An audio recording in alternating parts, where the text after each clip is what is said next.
ও দাদা, আজকে কিন্তু তোমার বন্ধু জিন ও তোমার মায়াবী পরীর গল্পটা বলতেই হবে। আদরের নাতি ও নাতনির মুখে কথাটা শুনে হোসাইন দাদা বললেন, ঠিক আছে, তোমরা যখন এত করে শুনতে চাও তাহলে বসো, আসো আমার পাশে এসে বসো। এই বলে হোসাইন দাদা বলতে শুরু করলেন। হোসাইন দাদা বললেন, শোনো, আমার বয়স 7 কি 8 বছর। তখন আমার বাবা আমাকে একটা হাফেজিয়া মাদ্রাসায় রেখে আসেন। আমার বাবা মসজিদের ইমাম হওয়ায় ছোট থেকে আমার শিক্ষা দীক্ষা ছিল ইসলামিকভাবে।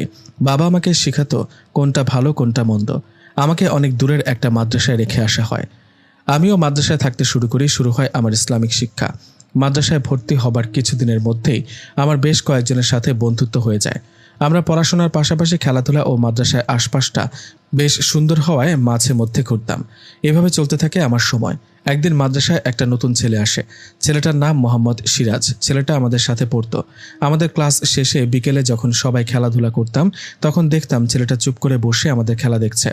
এভাবে একদিন, 2 দিন, 3 দিন চলে যাবার পর একদিন আমি সিরাজের কাছে যাই। সবাই তখন খেলা করছিল।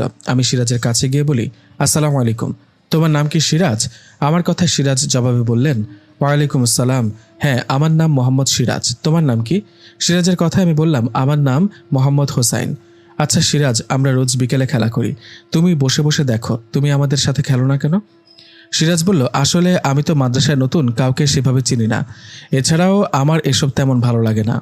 সিরাজের এমন কথায় আমি জবাবে বললাম, খেলতে আবার কার না ভালো লাগে, চলো তুমি আমার সাথে খেলবে। কথাটা বলে সিরাজকে নিয়ে সেদিন খেলতে গেলাম। এভাবে বেশ কদিন চলে যাবার পর সিরাজ ও আমার মধ্যে বেশ ভালো একটা সম্পর্ক হয়। আমরা দুজনেই মাদ্রাসায় পড়াশোনার পাশাপাশি একসাথে খেলা করতাম।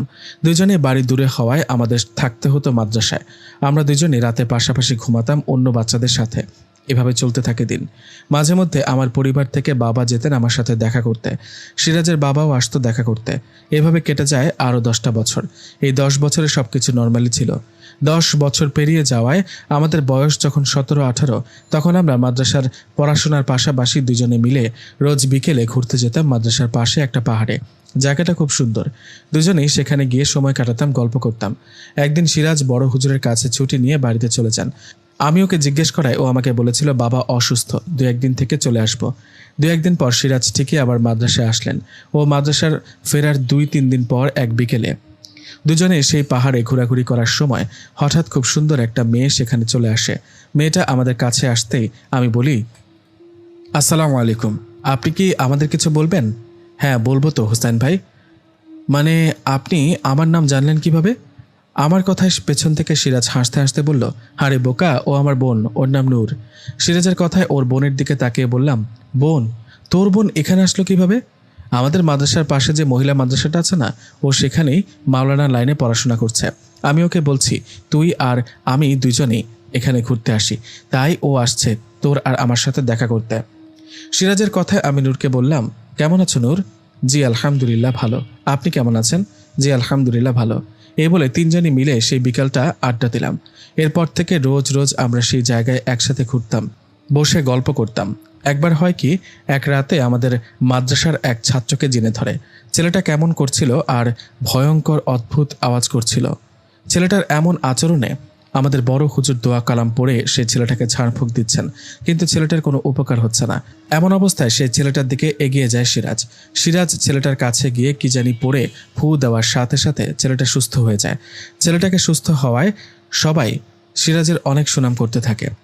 এদিকে আমি সিরাজের কাছে গিয়ে বলি, কিরে তুই কি কবিরাজ নাকি? বড় হুজুর তো পারলো না, তুই কেমনে পারলি? আরে আমি দোয়া পড়ে ফোন দিয়েছি, কাজ হয়ে গেছে, এসব বাদ দে তো। সিরাজের কথায় আমিও আর কথা বাড়ালাম না। ভাবলাম এরকম তো হয়, স্বাভাবিক ব্যাপার।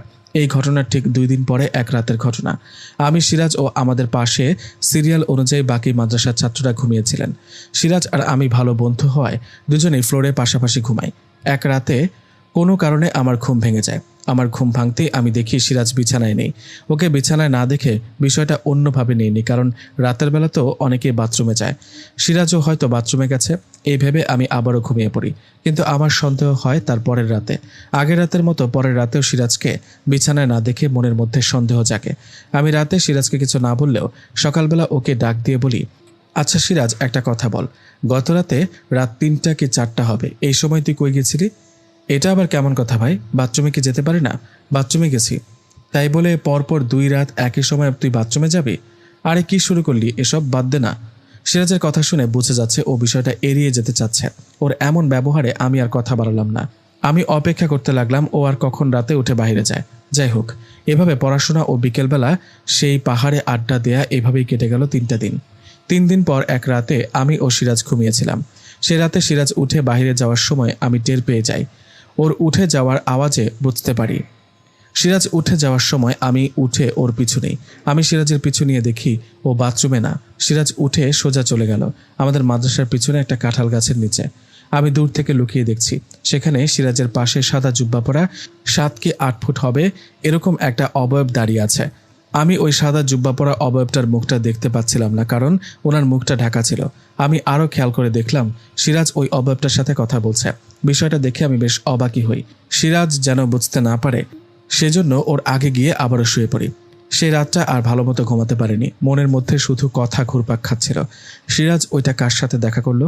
অবয়বটাকে দেখে তো মনে হলো না ওটা মানুষ, মনে হলো ওটা জিন ভূত জাতীয় কিছু একটা হবে।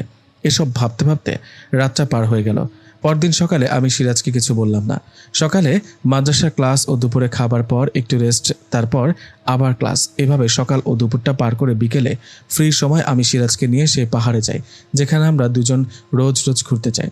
ওখানে যাবার পর আমি সিরাজকে বলি, সিরাজ শোন, তোকে কিছু বলার আছে, তুই কিন্তু মিথ্যা বল